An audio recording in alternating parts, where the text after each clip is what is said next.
I used to think that after 60, the body just stopped rebuilding itself, that aching joints, restless sleep, and fading strength were simply the price of growing old.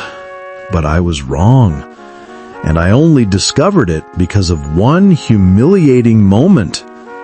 One night, my wife asked if I wanted to walk down the street after dinner. I laughed and said yes, but halfway there, my legs felt like sandbags. By the time we turned back, I was short of breath, my knees stiff, and my pride bruised. I went to bed that night with a heavy truth. I wasn't bouncing back anymore. And yet, something changed when I stopped accepting decline as normal.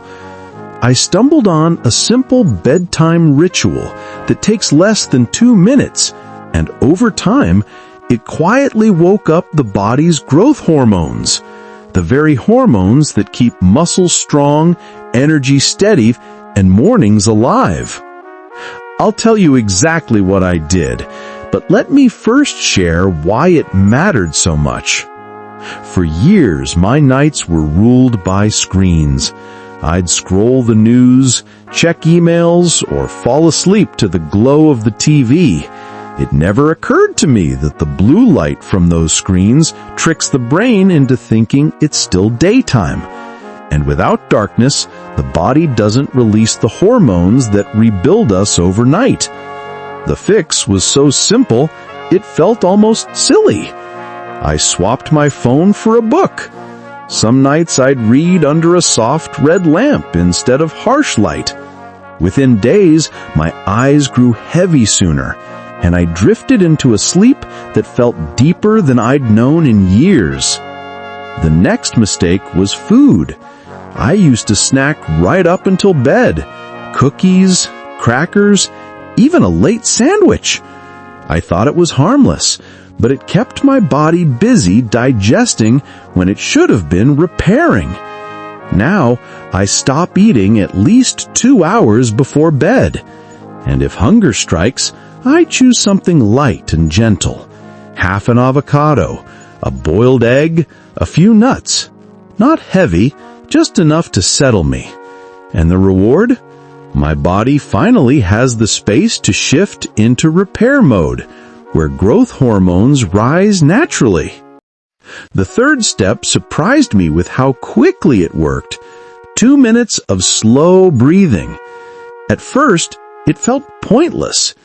But the truth is, stress hormones fight against growth hormones. Every time I lay in bed with worries buzzing, my body stayed locked in alert mode. So I began a simple ritual. 5 slow breaths in, 5 slow breaths out. My chest softened, my thoughts loosened, and in that stillness, my body finally had permission to heal. The last step was changing the room itself. I always thought a warm, cozy bedroom meant better sleep, but research suggests the opposite. Cooler air signals the brain to release more growth hormone during deep sleep. So I cracked the window. Other nights, I nudged the thermostat down just a little. It was such a small shift, but the effect was real. I woke steadier. My muscles didn't ache as sharply. Even climbing stairs felt less like a battle. Now, I won't tell you this makes anyone 20 again, but for me, these 4 tiny changes, less screen light, lighter evenings, deeper breaths, and a cooler room, brought back something I thought I'd lost forever: the ability to recover. If you want to go deeper, there's a resource that helped me: the Sleep Deep Again 14-day plan for seniors. It gave me simple steps to follow at night when I didn't know where to start. I only wish I had discovered it sooner. You'll find it linked just below this video. And if sleep is the first piece, hydration is the second.